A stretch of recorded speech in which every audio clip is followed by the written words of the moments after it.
kong habang iapi Gamlaban kleshu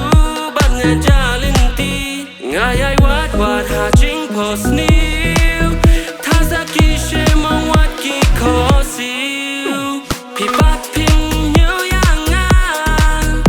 Ngashuling api sa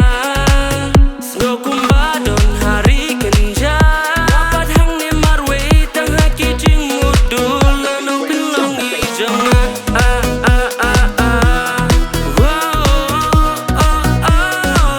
Lanong pilong ijonga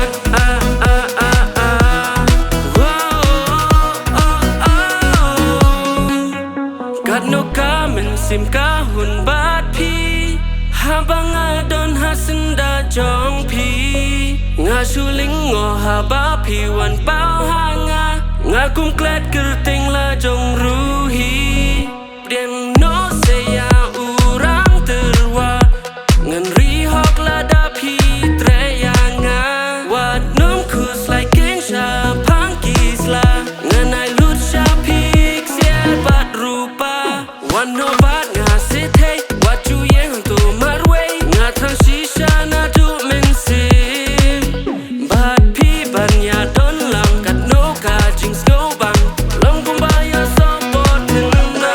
long ijonga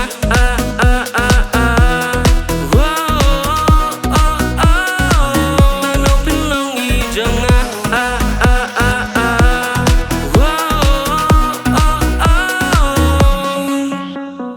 Hey,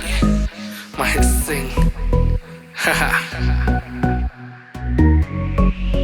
Ngam la shua gen ban klet Wat cha ngai pi la pen Ya pi ngai ye chi sha Wat mun na nga pin den den Ya pi ngai ye chi sha Ho nya